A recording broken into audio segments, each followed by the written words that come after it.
just a small part of a larger trove of records, correspondence, and personal journals concerning the events in a place where copper miners and their families once lived. The population peaked at about 1,000 people in 1930, but as the ore veins dried up, families left for the modernizing cities on the coast. In 1974, the country's revolutionary armed forces spread into the region, bringing their criminal operations and anarchic violence too close for comfort and signaling the end of a community. State records indicate that only a few dozen people remained in the town by 1985, and most of them seem to have been scavengers picking at the bones of the mines for any remaining metals. Working alone with crude tools, there came a point where more of the locals were dying or disappearing instead of leaving. However, there was one holdout of organized civilization that continued to exist until the very end. A small orphanage run out of an 18th century Catholic mission by Sister Liliana. She is young, born in 1960 according to her papers. The most important of the discovered letters detail what transpired in the last 2 months of 1986, revealing what almost became a forgotten story, covered up and nearly lost to time. In its wake are many questions, terrifying possibilities, and further possible incidents that have, as of now, gone undiscovered. Instead of saying too much on the outset, I've translated the most relevant letters sent between Sister Liliana and a state worker named Hernando Gomez, who at the same time was assigned to perform monthly welfare checks on the orphanage. He worked in the closest major city, over 60 miles away. Also mixed among the letters were responses from Sister Marta, an older friend and mentor from Liliana's convent. Letters sent to Sister Marta, who passed away several years ago, have yet to be found and may be lost. The mountain town did not have any phone service, meaning that nearly all communication went through what must have been a slow mail service. Presented in chronological order, I believe it best to begin with a request to the state from Sister Liliana, postmarked November 3rd, 1986. Mr. Gomez, this is the third time I've asked to be transferred to a proper orphanage in a nearby city. I have been patient and dutifully continued my caretaking of the children this past year, but the situation is worsening here, and I am at my wit's end. The groundskeeper recently quit, leaving me with only 2 volunteer helpers that are far from dependable, and with colder weather on the way, I have even more reason to be concerned about the condition of a place that will no longer even be properly maintained. Please, no more red tape. Talk to whomever you need to and send us a bus as soon as possible. On your next visit, I hope to hear some good news for a change. I know that the partisan militia has reached deeper into the mountains, and I've heard stories of the roadblocks and bandit-like activity, but surely someone in the government isn't too afraid to send escorted transportation for the sake of these children, or give us a helicopter if the roads sound too treacherous. If you and the mail can still come up here on occasion, surely you can bring me something larger that will seat 11 of us. And while I hesitate to complain about my important position, I feel that I should mention the tedium which has set in among the children. They've become quite the group of troublemakers. At the very least, please bring some more books to read, whatever you can find or might have on hand. The books we do have are in tatters, and we lost another one several days ago when Daniela ripped out its last remaining pages and burnt them using a stolen matchbook. If she had done it to find some heat in this drafty old building, I might understand. But I'm certain she only did it to entertain her rebellious friends. I wish you well, and take care. A letter arrives from Sister Marta a few days later, before Mr. Gomez has had a chance to read this appeal. It's obvious that Sister Liliana had recently asked for advice or help from her mentor. It reads, My dearest Liliana, I've always said that in times of trouble, God is either testing our worth, teaching us an important life lesson, or both? Reflect on the fact that those children, whether abandoned or having lost their families, rely on you no matter how they may treat you on a daily basis. One day, they will grow up and look back at your caretaking with gratitude. And I have faith that they'll become better people than these so-called freedom fighters attempting to overthrow this country. Be wary of them. I've heard from several of the other sisters that their attacks on civilians have included missionaries and even the local clergy. I fear that this world has gone mad. As you know, I've recently lost family of my own back in Romania. People cry out for freedom and think it gives them permission to harm the innocent or anyone with different points of view. There is always a bed here waiting for you, but those children and your work come first. Try not to fault Mr. Gomez. His department, like many government agencies, are either underfunded or suffer from corruption. You've made him out to sound like one of the good men who truly sympathizes with your plight, yet whose hands are tied and can't help in all the ways you wish he could. I doubt that the disciplinary incident that occurred several months ago is relevant to his inaction. Rest assured that I am still seeking out a bus and a driver for you, but it appears that there are few people in this city who are as capable and strong as you. Those misguided rebels have them scared. Until then, stay strong. Your tribulations will last only as long as you are meant to endure them and will prepare you all the better for future struggles. Hernando's response to Liliana, written using a typewriter in the thinnest stationery his department could provide, arrived shortly thereafter. It is kept as pristine as all of the Lonely Sisters' other letters, despite what must have been a contentious relationship between the two. Miss Ramiro, as always, I assure you that your voice has not gone unheard in these crowded offices. I do what I can for you, and hundreds of other needy citizens and public workers on each one of the 6 days of the week I come in and work for 12 hours. No, I'm not looking for pity or making excuses, but I felt it fair to remind you how busy and understaffed we are at this department. You haven't been forgotten, and I'm coming up to you in only a few days from now to check on the orphanage. If I can't bring a large vehicle to you by then, we will at least have a chance to talk face to face about your options. I wouldn't expect a helicopter to come and get all of you anytime soon. The government has its hands tied up in other matters even more than usual, thanks to gang violence of kids pretending to be freedom fighters. Your children, on the other hand, I can empathize with. It was never a town, if you can even call it one, made with them in mind. Exhausted, rugged copper miners who had nowhere else to go after a long workday than a bar with a brothel upstairs will inevitably result in unwanted little ones that grow into troubled adolescents. I don't wish to infer that we should give up on them. I'm sure that you could find a way out on your own and leave them behind, but you haven't done that yet, and I don't think you could live with yourself if you did. I'll end this letter with a word of advice, coming from a father of 3. To cool their tempers, promise them rewards for their good behaviors instead of punishing them for their misdeeds. Candy, old abandoned toys that might still be up there, whatever you can find. Do not escalate things. Despite what most people say, physical punishment of any kind does not work and only breeds resentment and mistrust. And don't ever burn any of their hands on the stovetop again. If I ever see that a second time, I really will have to report you for it. And I know it was just a mistake made during a fit of anger, and it would never happen again. But whenever I see such things happen with other caretakers, I can't help but remind them to do better in the future. Should an incident repeat, it looks bad for me too. I'll see you soon. Be well. For some reason, an unsent letter to Sister Marta was found under Hernando's in the stack. Liliana wanted to let off some steam to her mentor and mentioned that she couldn't believe he was still bringing up the burning incident. But then she started rambling and treating the letter more like a diary, and likely realizing its uselessness, decided to keep the rest of her emotions inside and stop writing halfway.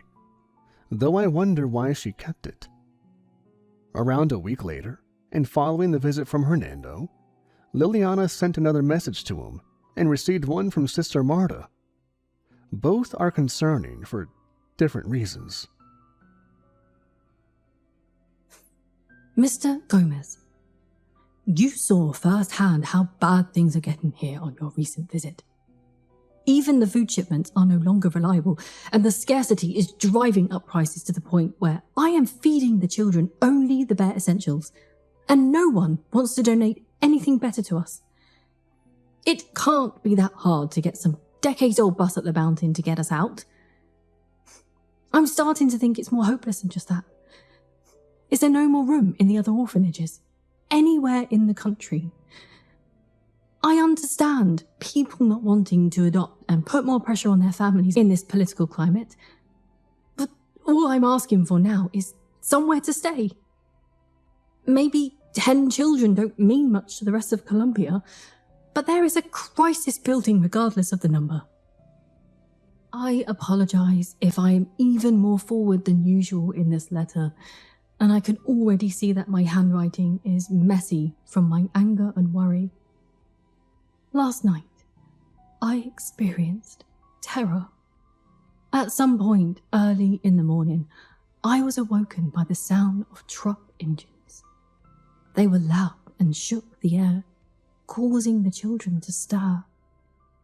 By some small miracle, I managed to keep them all in their beds as I investigated. I'm uncertain if it was from fear or divine guidance, but I didn't use a lantern on my way to one of the few windows in the mission that hadn't been boarded up, instead navigating by moonlight. Had I done so, the glow may have given myself away, and it's possible I would not have survived the ordeal that was brought into our small town. Thank God I also leave no lights on throughout the building at night. To the people that invaded us, our orphanage may as well have been an abandoned husk, unoccupied for years. It was those rebels, Mr. Gomez. I've asked others, but no one seems to know of their business here, or at least is too afraid to tell me. They arrived in 4 of their trucks and outpoured a dozen or so men, all heavily armed, yelling and barking orders outside of the tavern, the only establishment still open at that hour. I watched by the window, too afraid to move, as they went inside and came back out minutes later, dragging an older man named Ernesto across the dirt. I've seldom spoken with him and know little of his past, and couldn't begin to guess as to why they wanted him specifically. The rebels dragged the poor man to one of their trucks and tossed him inside the cabin. Several of the brutes fired their automatic weapons into the night air as a display of their perceived power, or as a warning, just before their trucks took off, the tires tearing apart our simple muddy streets. The men were in such a hurry that some of their belongings slid out of their vehicles during their exit and littered the street. I'm not sure what most of it is. It all looks like stolen equipment from somewhere, but I haven't gotten close enough to identify any of it, and everyone's been told not to come near the material. I suppose the others worry that the thieves will come back to reclaim it.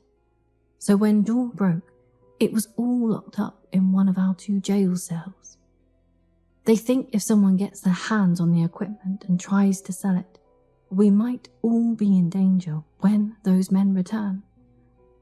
So we're holding the loot for criminals instead. I'm honestly losing faith in the people I once called neighbours. I don't know the purpose of this letter. Nothing will be done about any of this, and if anything, our latest incident will only make your people more hesitant to move us off of these foothills. But if the entire town disappears one day, you'll know what group of people was behind it. And from Sister Marta, a short and simple response to a letter that may have been similar to the previous one left unsent. Liliana, it is common for people to judge us for a wrong we have committed in the past.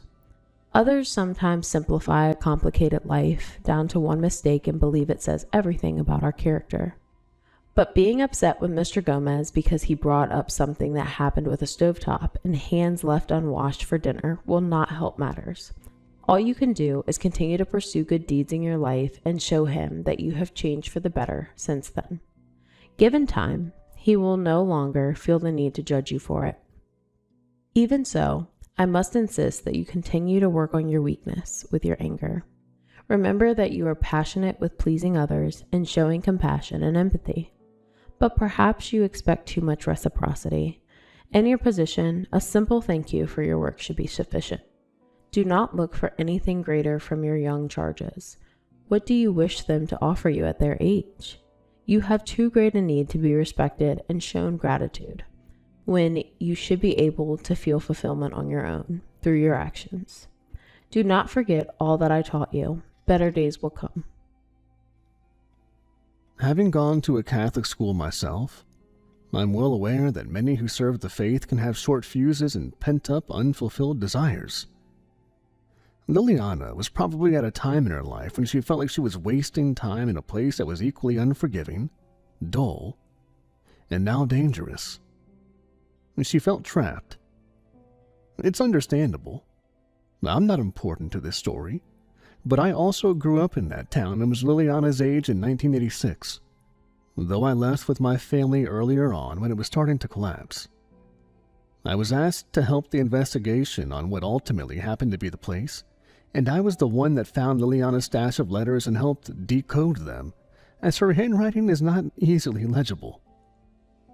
Mr. Gomez sent a response that isn't really worth copying over, in which he basically reminds Liliana of his limitations as a government employee and tries to reassure her once again that she hasn't been forgotten, this time adding that the presence of revolutionaries wouldn't deter any efforts to get her and the orphans out. It all comes down to logistical issues, he explains. But there was something about that night when they abducted Ernesto that changed everything in the dying town, and began a chain of events that greatly hastened its demise. Likely seeing that her letters had achieved nothing so far, Liliana seemed to hesitate before penning her next one to Mr. Gomez, which reached his desk 2 weeks after his visit. Her descriptions of the occurrences that followed are quite detailed and disturbing. This is the first troubling letter in Mr. Gomez's files, and it's a wonder that they weren't passed on to someone higher up in government and classified sooner. He must have been unable to see the full picture of what was transpiring. It reads like a disaster report, and has a tone of desperation right at the start when Liliana addresses him by his first name. Hernando, a curse has come upon this town. Things were already so bad here that I hesitated to write simply to relay more of our troubles, which I'm sure you've heard more than enough about.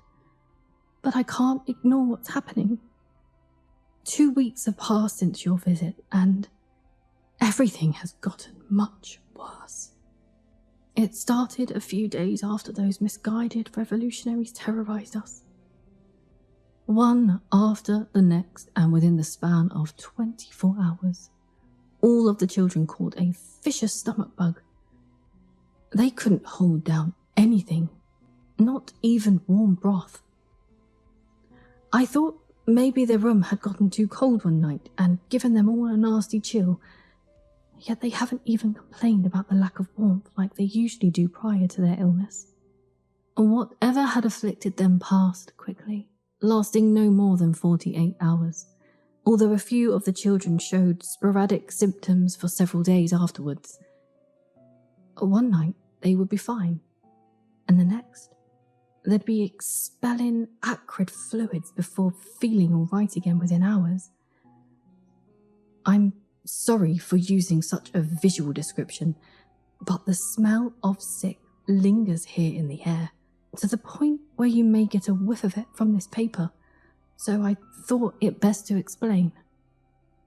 Ill children I can manage, despite the accompanying sights, sounds and smells.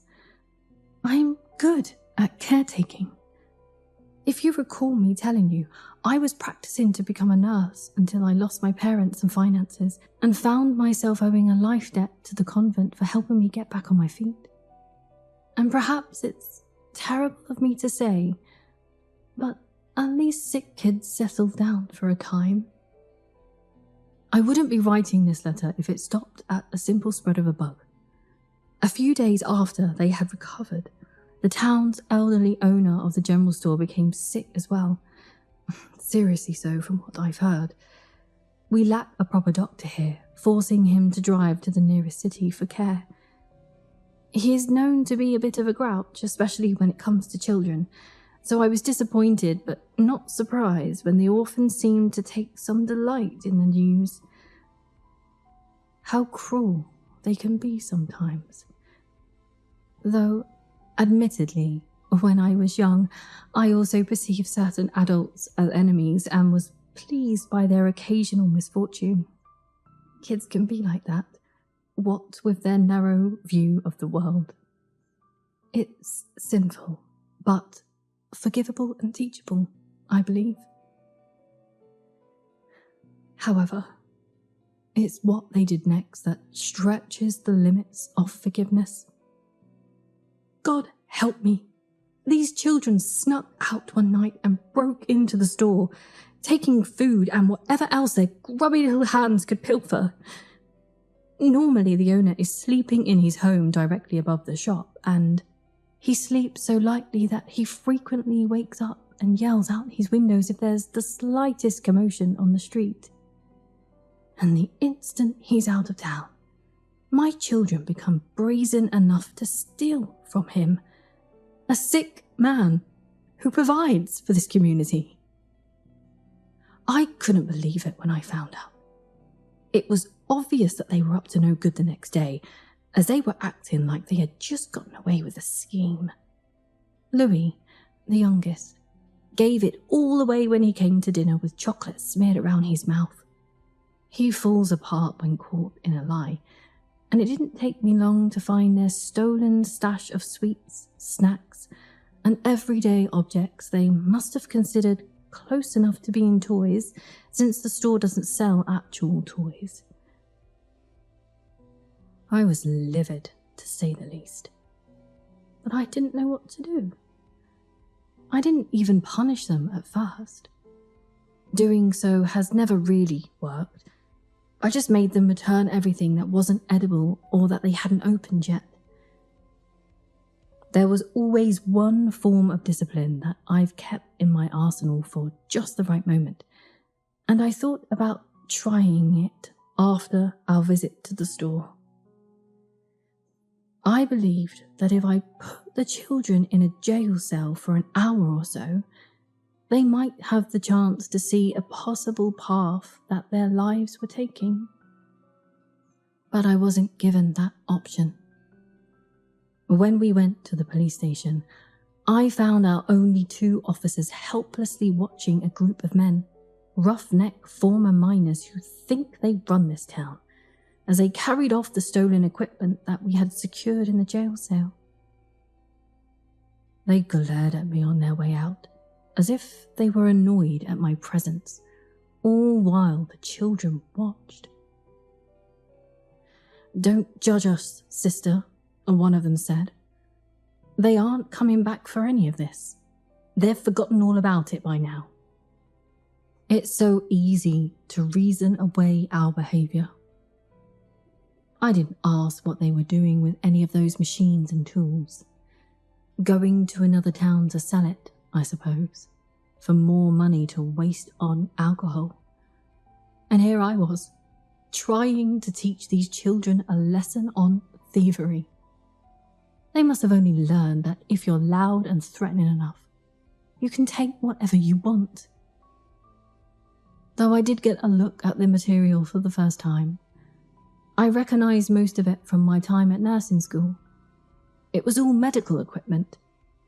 The revolutionaries must have broken into a hospital, whether it had been closed for years or was still open and operating.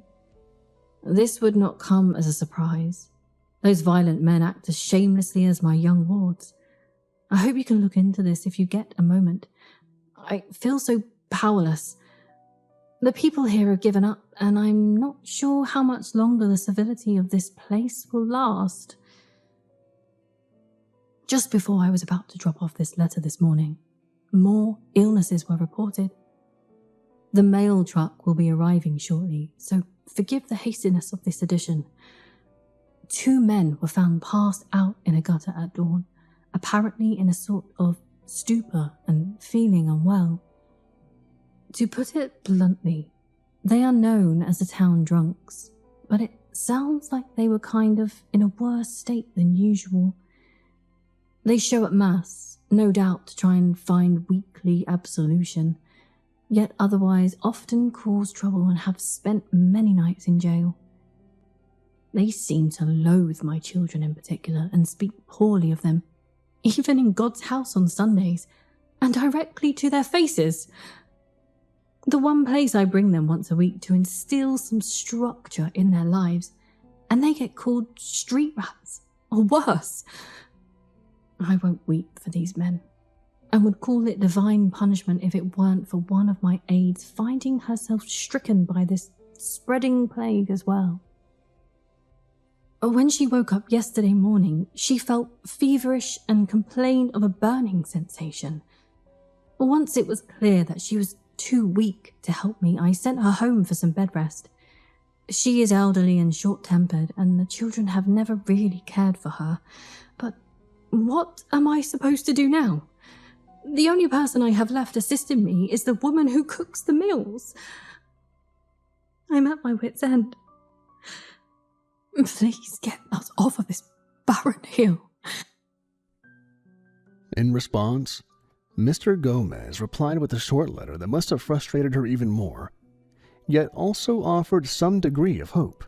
Sister Liliana, I've arranged for a doctor to visit you, the children, and the other locals in town. He'll be bringing a variety of medicines to hopefully control what seems to be an outbreak.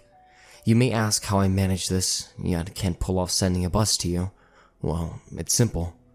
The doctor is an old friend and isn't scared of anything, so he didn't hesitate to agree to come to you. I'm confident he'll be able to help. Your information about the medical equipment is helpful. The police are investigating a possible incident, the nearest city to the town. They are also looking into Ernesto, and I believe they're actively searching for him. I do have one piece of good news. Someone much higher up than I am finally took notice of your predicament and has assured me that he's working on a proposal that should reach President Vargas' desk. It sounds too good to be true, but if the government feels like there's something to publicly gain by moving heaven and earth to bring all of you into civilization, they may just go through with some grand plan. So, don't give up yet. I'll be in contact as soon as I hear something. Take care. A letter from Sister Marta was delivered at the same time. Dear Liliana, remember that I am always praying for you during challenging times. I am certain that these illnesses will be overcome through both modern medicine and our faith. It may seem that God has forsaken you, but I know that isn't the case. It is natural to reach out and try to grasp at any easy solution when we struggle, and I understand the reasons behind your wishes. That said, I don't think it will be possible to convince a priest to come up there and consecrate the grounds. This is already an irregular request, and it wouldn't be done to rid an area of evil spirits. You should already know this. There are worldly reasons for disease and misfortune too. I hope that this care package helps you and the children. Please write back as soon as your situation changes in either direction. The contents of the care package which came with the letter are lost to time. What we do know is that Mr. Gomez's final personal meeting with Liliana in the middle of December did not go well. She sends him a letter immediately afterwards, and her words are nearly indecipherable angry scribbles. She had to say some things that she didn't during the visit, needing the chance to properly defend herself. I've taken a day to gather my thoughts before writing you again. But admittedly, I'm not very clear-headed.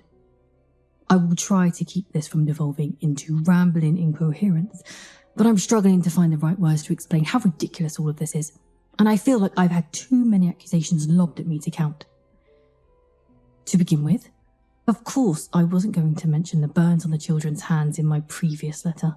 You'd have come up here with your mind already made up about me. But I made no attempt to hide the burns from you during your inspection. My own hand to God, I haven't hurt any of my wards since the first time I made that terrible mistake. Our cook fully attested as such. And furthermore, I would waste precious stove fuel to punish the children like that again, especially not when it did far more harm than good last time. And while your doctor was kind enough to refill our first aid kit and essential medicines, as someone with medical knowledge myself, I have to disagree with his assessment. He believes we've been afflicted by a common disease and recovery will come with proper bed rest, despite my insistence that I've never heard of such symptoms manifesting. Aside from a loss of appetite and fatigue, the burns on their palms and other areas of their bodies don't seem to be healing, despite first appearing weeks ago. The damaged skin is the worst on their hands, with coin-sized bright red marks appearing in various spots. I'd be tempted to compare it to a form of stigmata if I subscribed to the belief of such a supernatural occurrence. Included is a copy of the medical notes the doctor made for each child. I've asked so much of you already, but please look into these symptoms so that perhaps I can get a second opinion. I'm not faulting the doctor and his diagnosis. The children may simply be sick with something he's never seen before. I have no one else to turn to, Mr. Gomez. I'm sure that you can see my desperation in my penmanship.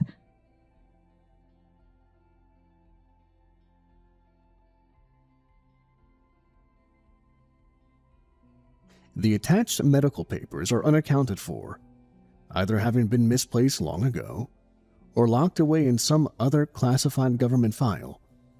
Records indicate that Mr. Gomez sent his next letter through priority mail, which may have gotten it to Liliana a few days earlier than usual. As if it was important to save even just a few seconds, he skips any written formalities this time and gets right into his instructions. Liliana, you gave me enough information to get me started on a theory about what's going on up there, but I'm not certain of anything yet, and I don't want to make the situation worse with bad advice. I'll send a follow-up letter very soon and renew the urgency concerning your situation with my superiors. Until then, follow these directions carefully. Tell me, are there any new, unfamiliar objects that you've seen recently? Anything that could possibly come from the stolen equipment that was left behind? If you haven't seen something strange and unfamiliar to you, then perhaps the children have mentioned it in passing when they think you weren't listening. If they got their hands on a new, let's call it a toy, they might not have told you about it. I have to emphasize, think about any objects you may have heard about recently, no matter how plain or small it may be. If you find such an out-of-place thing, or get the kids to tell you where they hid it, do not touch it if it's metallic or inside any sort of container with a leaf-like trefoil symbol on it. Don't use your hands and treat it like poison. Wear gloves and use a tool or kitchen utensils to move it outside and bury it in an unmarked hole in the ground that you will be able to locate again. You might find something that is, in fact, perfectly safe, but at this point, it's time to treat anything suspicious as dangerous. Also, be careful around anything this object might have touched. Treat it like a poison that contaminates everything near it. Be safe. There is also news from Sister Marta that likely arrived at the same time. It's the last one we found from her in Liliana's box of letters. Dearest Liliana, I am writing you from a hospital, but do not concern yourself over my health, not when you are going through so many challenges. I have felt unwell for the past few days and decided to take precautions, thinking it best to have my condition monitored in a place where I can rest. I am feeling confident that I will recover soon. I don't wish to worry you. I've just always found it best to share medical events with close friends and family in case the worst outcome should happen, not that I expect such an outcome. I have little else to do at this hospital other than write letters, although I'm sure that it will take longer to send or receive them while I'm here. But never mind any delays in our correspondence. I've always enjoyed catching up on your retellings of what those little troublemakers of yours have been doing. When you first arrived at the mission, You had stars in your eyes and saw a light and purpose in your life. Your descriptions of the vista view from the town inspired me to come see it for myself, and I regret I was never able to make the trip. The adults there may have lost their way, but I believe that deep down, most of them appreciate what you've done in giving their forgotten youth guidance and a matriarchal voice in life. They may simply be too worried and involved with their own wants to remember to convey that appreciation. You are always loved by your charges and those of us back home at the convent. The long days at your post will not last forever, and at some point, you and those children will be free to leave a dying community and explore the world. You could always begin the next part of your journey by taking a well-earned rest here with the other sisters and tell them some of your many stories. I very much look forward to seeing you again. If I don't get the chance to send another letter in time, I hope you have a lovely Christmas. Thank you for sending me a scarf for the colder weather coming our way. It must have taken you a while to knit. I'm sure doing so kept you happily busy. Liliana's next response to Hernando was received a week later, and with the truth it brings, an alarming series of events comes to light. Her handwriting in this one is in stark contrast to her previous letter. The strokes are slow and deliberate, but also faint, like she suddenly lacked the strength to press her pen fully to the paper. Or maybe she was just feeling unhappy, regretful, or resigned. Her spirit seems to have been broken at some point. Mr. Gomez, as hard as I looked, I was unable to find the object you described, yet I don't think I want to. Even so, I believe I've all but confirmed its existence. The children confessed. Minutes after I received your last letter, I began to feverishly search for a strange metal as you advised. I looked at all of the orphans' usual hiding places throughout the mission. I checked their sheets, overturned their beds, scoured the cabinets and dressers. I explored the grounds for any places they may have buried something and felt around in the old dead trees where they've stashed away things they didn't want me to find before. After a couple of hours or so with the sick children watching me all the while, it occurred to them that I was trying to find something they once had in their possession, or which they never should have had.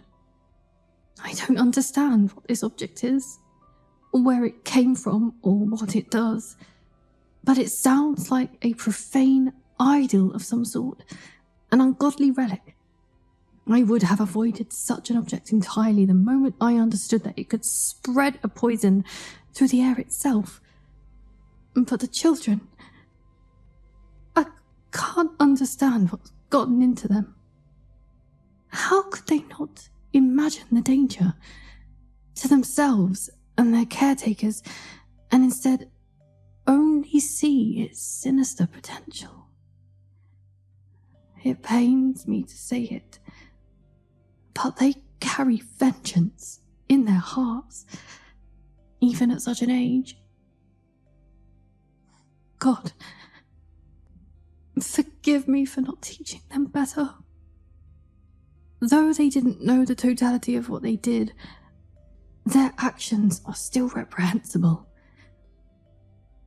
They found your object in the street a day after the revolutionaries gave us a visit, the tire tracks still fresh. They were enthralled by what I would call its odd properties. Daniela liked it the most and kept it to herself at first. That may explain why she seems to be the sickest of the children. Instead of telling me and bringing me what they found, they kept it hidden away in one of their secret places. I haven't the strength anymore to look for it, and I believe them when they told me they got rid of it already anyway. If only they had shared all of this much sooner, when we still had time. They named it their evil sparkling thing. They called it evil, and yet they still treated it like a fascinating little toy. I'm out of words to describe the ways in which they think. It was a small metal circular stone, about the size of a bottle cap, but much heavier. Who knew such a tiny thing could cause so much pain? I have never heard of such a poison. Is it something science created? I grew up in the countryside, in an ascetic household. I was later isolated from a cruel world in the convent. I purposely kept myself ignorant of the darkness around us out of fear, to try and avoid the stress from worrying over things I couldn't change. That darkness caught up with me anyway. As they described it, the sparkling thing gave off a peculiar luster, and it made enough of its own heat to warm their cold hands on a chilly night. They treated it like some magical charm instead of an abomination. Even when it started making them sick, they became more interested in how they could use it against others instead of worrying about their own health. To everyone who had slighted them in the past, they saw a chance for some puerile payback. One after the next, they listed their victims. Some of the children cried as they revealed their guilt. There were different ringleaders for each of their targets, and peer pressure kept everyone reined in. First was the elderly store owner. They wanted him out of the way so they could steal from him. During one of our visits, they slipped their poison into the pocket of his coat, which hangs by the door until he puts it on later, either when it gets cold in the shop or he leaves at the end of the day. They retrieved it several days later on another visit. The children couldn't imagine that he would get sick enough to need to go to hospital, they tell me. And yet, the news only encouraged them to inflict further harm. The object was later snuck between the town drunks during Sunday Mass, where it remained without the pair knowing for all of 2 hours. Now that I look back on that day, I can recall them both limping out afterwards. It must have burned their legs to the fabric of their clothing, likely too high up for amputation to be an option should it come to that. Will such an operation be the only way to save their lives at some point? I don't know enough about these burns. The children still have yet to heal, and their red spots seem to grow more painful each day. These injuries and illnesses are slow and insidious. I pray they also aren't irreparable. Surely these ailments can't last the rest of our lives. When they poisoned the elderly woman who helps me, despite not at all being liked by the children, they did so by leaving their sparkling thing inside her personal food cupboard overnight. All it took to make her gravely ill was a piece of metal kept by her boxed provisions, and somehow it turned them toxic and yet didn't change the taste enough for her to notice. How is this possible? And it gets worse still. The children sickened 2 other people in town that I hadn't heard about. In fact, they did so over a month ago, shortly after they first realized what they had done to the store owner and saw that the power they possessed could bring down even healthy adults. Lord, give me strength. Daniela still had a father. He was a layabout and addicted to gambling to the point where he threw away what little money he made at card games instead of trying to make a better life for himself and his daughter. She's the only one among the children who wasn't truly an orphan. She just had nowhere else to go. Over the years, the others would often treat her differently because she still had a parent, even one uninterested in her. She must have felt like an outsider at times, different, separated. So she decided to change that. One night, she snuck into her estranged father's home and placed the object in his pillow. The man already slept for 12 hours a day from what I've heard, and she didn't retrieve the evil little thing until 3 days had passed.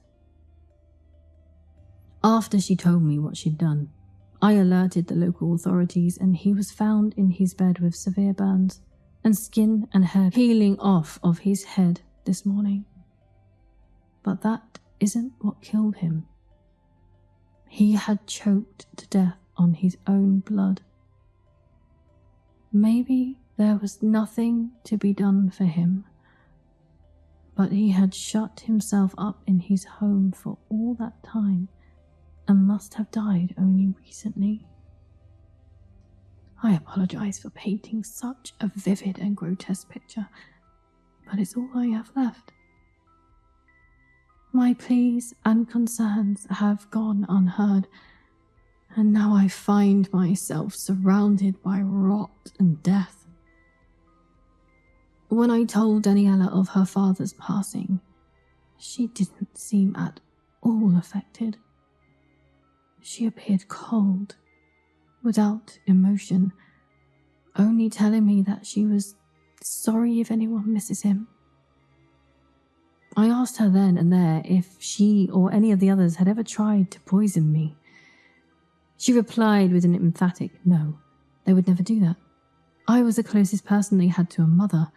I was strict but kind and patient. And there was yet one more life in this town that they had come to not feel so warmly about. One of their own. Little Louis. To the others, he was always like an annoying little brother, but still one of them, to a point. They blamed him for me finding out about their snack stash, which eventually led to the discovery of what they were doing to the people who live here. He had also wanted to tell me everything. He had gotten scared about the sudden, vengeful nature among his peers, the illnesses, the loss of hope among them, which they had traded for the tempting sinfulness that was already a pestilence among this community, and for wanting to turn to me for help, which at one point the children had never hesitated to do. They poisoned him. With tears in their eyes, the kids he once considered friends admitted everything. Except for Daniela. She seems to have no remorse, and maybe she never had any. I think she's come to hate this world. To punish Louis for just thinking about betraying them, the children pinned him to the floor and forced him to swallow their poison. That's how small the deadly thing is. I can't begin to imagine what it did to him while it was in his stomach for several hours, before it made him so sick that he threw it back up. It makes sense now why he suddenly became so weak. He's bleeding from his mouth and nose, losing hair, can't keep anything down, bedridden. I'm unsure how long he'll last, or how much he'll suffer. The other children now see for themselves what they've done to others, and to someone close to them. Some of the orphans had a crisis of conscience after that, and at the risk of furthering Daniela's wrath, they finally disposed of their sparkling thing by tossing it off the mountainside and into one of the ravines around us. She'll never find her precious idol again, and I lost my chance to ever lay my eyes on it. From my perspective, it's like it never existed. And like my wards were all struck down by a mysterious, unknowable malady. But I believe all of it. Everyone, save for Daniela and Louis, too weak to speak to me at this point, poured their souls out and begged me for forgiveness. But it's not me who can provide it. If they want mercy for their terrible behaviour, they'll need to look deep into their hearts and seek it from the Almighty. And yet I still love them. I have to, unconditionally, because no one else in this world will. The system failed them, and I also failed them. Mr. Gomez, I don't know if I'll be able to write another letter. The condition in which I find myself a week or two from now may be a perilous one. Please do a favor for me and check in with Sister Marta at the hospital. She is a dear friend and mentor who pulled me out of a dark time. I fear that I may have sickened her with a handmade gift. Take care of those close to you and be thankful of their good health. The next time you come up here, you may happen upon a graveyard instead of a town. But know that I don't blame you. May you offer help to others in my place. Liliana. Liliana, all is not Without lost. commentary, Depending on everyone's Hernandez dosage of responds. radiation, the symptoms may soon pass. With the object no longer nearby, you can focus on your health and recovery. Do whatever you can to keep your strength up. Help is coming. I have learned so much about radiation and its effects this last week. Had a major accident not occurred earlier this year with one of the Soviet Union's power plants, I wouldn't have even considered the cause of your illness. But radioactive material isn't as exotic or cutting edge as you may think. We've known about it for a long time, and its use in X-ray photography and cancer therapy has no doubt saved many lives. There are treatments available, and I've been in contact with an old friend who now lives in the United States and knows all about this field. Also, we were able to track down Ernesto. He had been in the custody of the revolutionaries for several weeks and eventually freed. Although they left him in rough shape, since then he's been hiding in a small village far from you, just as he had tried to do previously in your town. We had a little talk and got him to open up about what must have happened. Ernesto was once a doctor at the hospital in the city closest to you, but even with this income, his side activities caused him to build up a large debt. He embezzled hospital funds, and at times even sold off equipment that he claimed were broken. He fled when his crimes were discovered, but the damage was done, and the hospital had lost a great deal of money. Its assets and most of its employees were repositioned to a state-run facility elsewhere nearby, but the old building was not entirely emptied by the time the revolutionaries moved into the area. They raided the abandoned building and likely sold the majority of their findings for scrap, but one piece of hardware stood out to them: a radiological therapy device. They must have opened it up to find precious metals inside, not knowing the danger within. The object your children found was undoubtedly the radioactive heart of that device.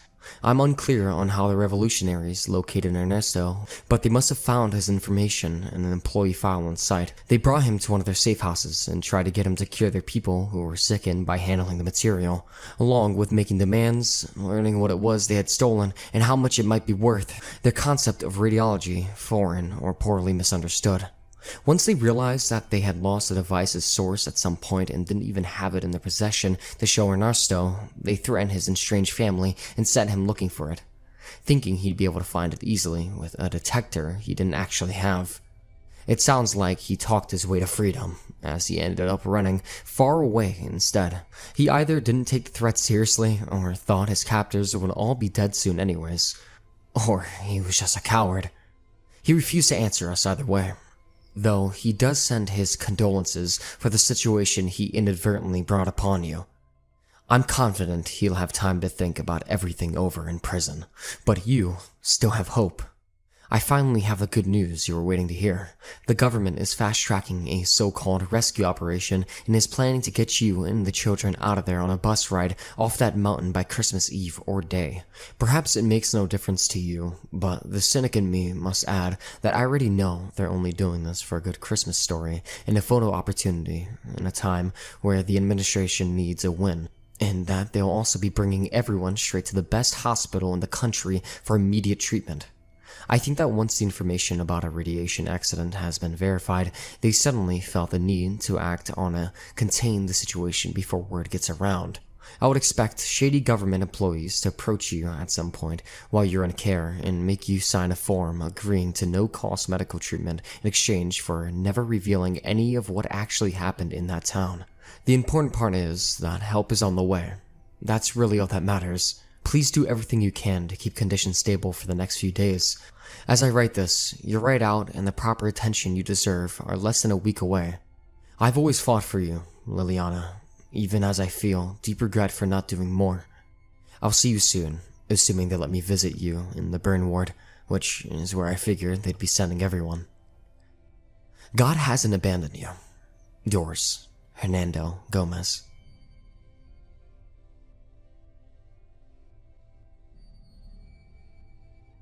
This is where the story could have ended, had just these letters been discovered.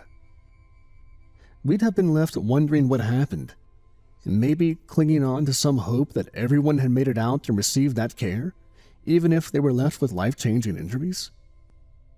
Sadly, the first letter we were allowed to read, and Liliana's final letter, destroyed that hope long before we got to know her. She replied to Hernando's update, but that response never reached his desk. It was intercepted by officials, deemed a national security threat, then put into a lead box and filed away into a government vault. It was only recently uncovered and declassified, but the president of Colombia wanted to give a selected team of investigators a chance to uncover the whole story before anything about the incident goes public. It has been buried so thoroughly by the Vargas administration that the knowledge of the events had seemingly disappeared entirely only a few elections later. We can only take some solace in the fact that if not for Liliana Romero, we may never have found out the full truth of what happened to that small, dying mountain town. The story of its last remaining people was nearly lost forever between the bigger incidents at Chernobyl and the similar but arguably worse Goiânia incident in Brazil that occurred in 1987, nearly a full year later. All of Liliana's letters still have trace radioactive elements across their paper fibers and are now also kept inside lead containers, so we wore gloves while handling them. This one was slightly more toxic, perhaps in part due to the presence of blood droplets on the stationery. Hernando, things are not well. Over the past few days, I've become quite weak. For some time, I've tried to deny what is happening to me. I can't any longer. I have patches of skin that are deep red and won't heal. Several of my fingernails have broken off. I can no longer hold down food, though I don't have an appetite to begin with. I can pull off clumps of hair, and I cough up blood. I've never been so sick. It feels like my body is losing to a common cold.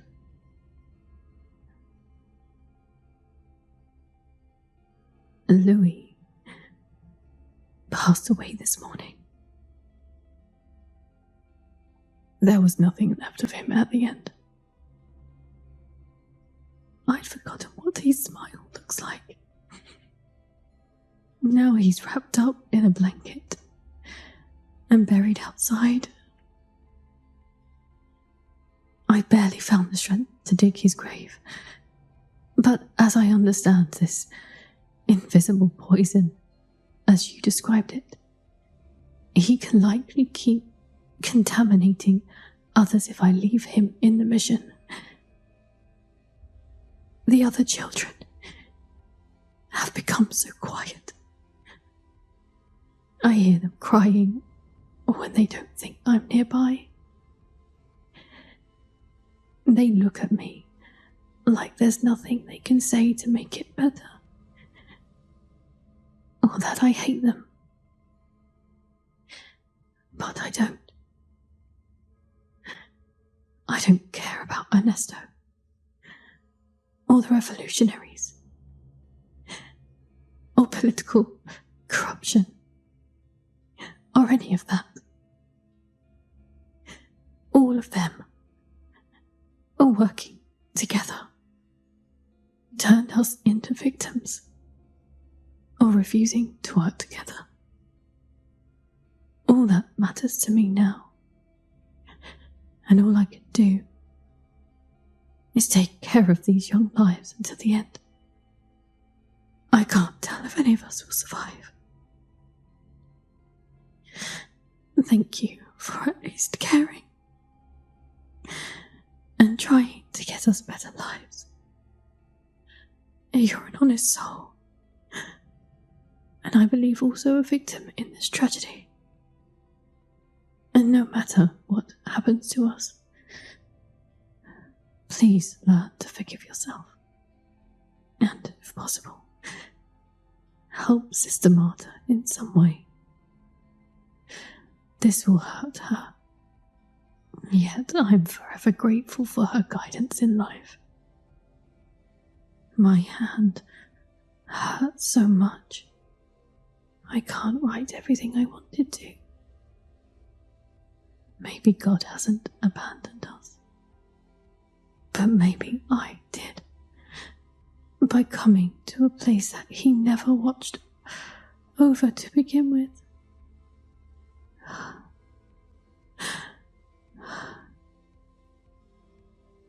The ravines look so lovely this time of year.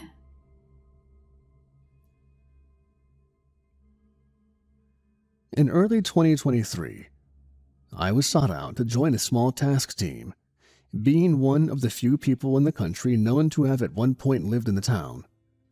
With us was a mountaineer familiar with the landscape, who guided us to a place that was my childhood home long ago.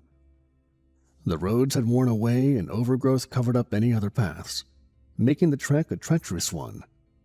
We were also denied the use of a helicopter, out of fear that its rotor blades could kick up dormant radioactive dust.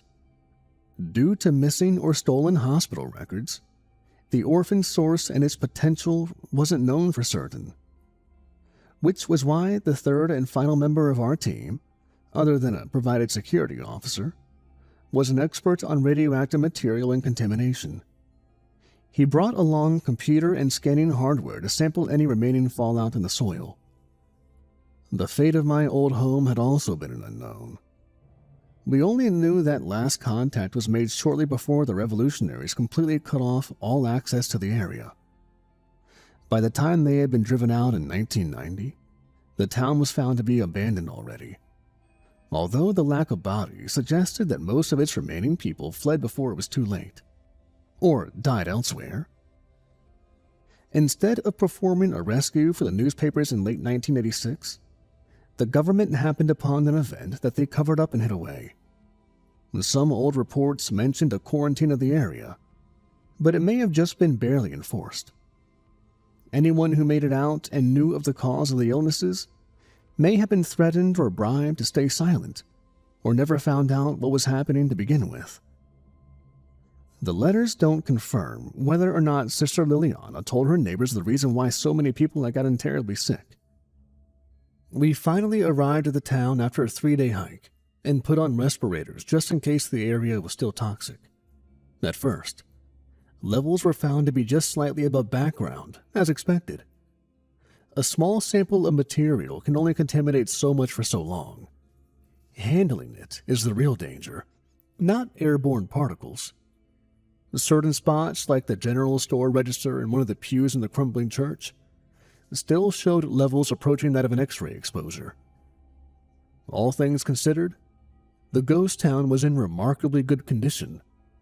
The store's windows were broken and it had been emptied out, but that was the extent of the damage outside of decades-old deterioration. We found no vehicles or physical money, further evidence that at least a few escaped. The old mission was the only location where we kept on our respirators, as it had never been cleaned and still had levels that rivaled some of Pripyat's hotspots, according to our professional. I never asked what he thought the makeup of the orphan source could be, though I recall him remarking that it must have been particularly dirty. It sounds as if something used for medicine packed a lot of punch in a small package, or was poorly enriched. A dangerously rudimentary source used to cut equipment costs may also be apt descriptors. Once the town was deemed safe for us to explore, aside from the orphanage, a helicopter carrying a demolition crew was called in. Aircraft designed to fight forest fires doused the old mission to prevent further contaminated dust from being blown away off of the crumbling toxic building, and the structure was gradually demolished over the course of a day. The site was to be covered in concrete, and the rest of the town officially marked as a restricted area, out of an abundance of caution. It was a strange feeling for me personally to see my former neighborhood locked in time, and remembering my days as a child playing football with forgotten friends in those empty streets.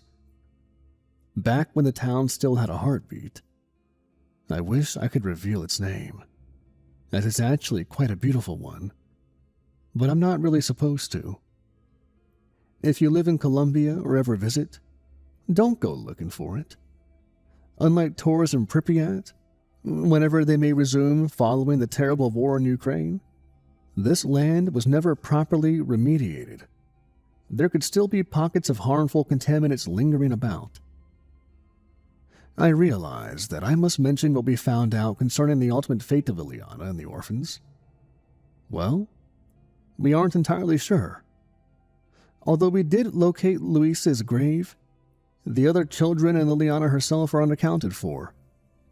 They aren't believed to have survived, unfortunately, but not discovering what exactly happened to them, in what order, and what their remains could have told us is tragic and offers little in the way of closure. Still, there was one significant find. While the building was in the process of being torn down, things were paused and my team was called over to investigate a previously hidden room, which was exposed when floorboards were removed. In a corner of the small cellar was a disguised partition space, about 4 meters wide and 6 meters across. Whatever the room had been used for in the distant past, more recently the doorway had been boarded up and bricked off, making it look like it had never been there. At some point, the children must have found the loose bricks at the bottom of the wall and pried them out, along with the old rotting boards, and made themselves a secret clubhouse of sorts. They had hidden the entrance with some water barrels, although it was so small to begin with that only a child could squeeze through. Inside of the dusty room were about a dozen mostly run-down candles, a tattered rug, several copies of the Bible with its pages covered in crayon drawings, a few of which depicted the children getting their revenge on the local adults they didn't like, and most notably, a single wooden chair, barely able to stand and with its back missing.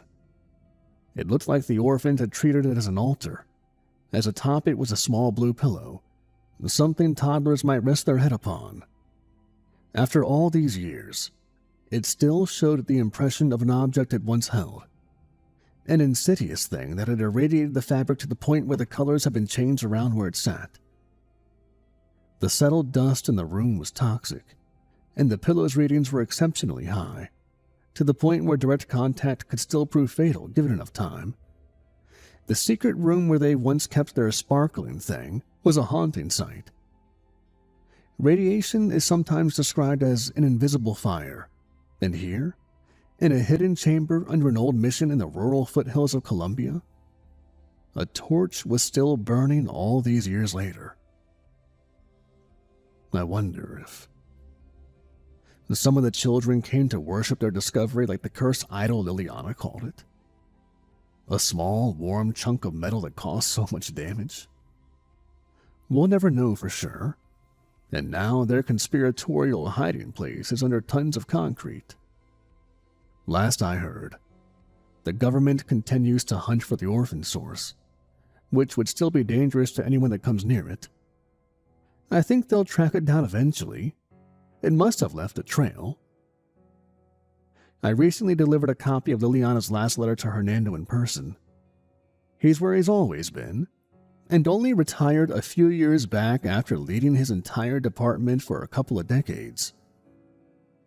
What happened to her and the orphans haunts him, that's clear. But I think it's also inspired him to work harder and have a softer touch with people. He saw firsthand the failures of the system, and together with a more modernized and less corrupt government, has helped create a better state welfare institution. Finally, being able to read Liliana's last words confirmed the worst fears he's held in for so long. yet closed a painful chapter of his life. A benefit in the end. I hope it helps him rest easier in his golden years.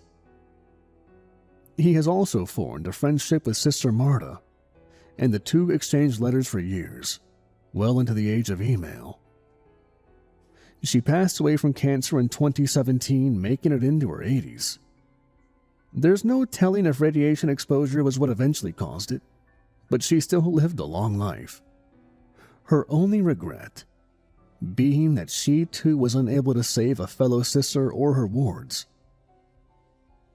He isn't ready to share any of the letters they sent to one another, but I expect that we'll get to see them one day. He did reveal that Marta helped him through his feelings of guilt and uselessness following the events. I don't know if I'd call it irony, but both Hernando and Sister Marta had cancer in their 60s. He was saved, and she was given another 20 years or so on this earth through radiotherapy. While radiation can be a scary and seemingly malicious killer, it isn't evil. It just has to be contained and used carefully, like any other sharpened tool. I'm not frightened of it. When I went up that mountain, I was scared more by the thought of seeing a familiar face fallen apart and in disarray, perhaps littered with the desiccated bodies of its last inhabitants. But it wasn't. Actually, it looked peaceful at rest, and it's still up there, slowly sinking into the landscape. I'm going to take a risk and upload this story to the internet before the government publishes its full incident report. That could take years, and despite improvements from the days of the event itself, I don't fully trust that they won't try to make it all disappear again. One last thing that I hesitate to even give a mention: in the regions surrounding the foothills that once housed copper miners, there have been new folk tales, really little more than urban legends, that tell of a sickly woman with barely any hair, ragged clothes, and rotting gray skin. She shambles about and only speaks in low moans as she tries to find her equally sick children. All the while, anything she touches is forever tainted by an unseen poison. I highly doubt that there is an actual survivor roaming around. Radiation that mutates people into monsters yet keeps them alive is a thing of science fiction and late-night movies. Even if it's a cruel way to remember Liliana and her orphans, you could say that at least she's being remembered. I don't know who first passed around the tale, but it goes to show how a once-in-a-lifetime sight like a radiation victim can persist in local lore. That isn't the story I wanted to share, but whether she's immortalized with horror embellishments by the campfire, or through real letters from actual people, she perseveres, larger than life.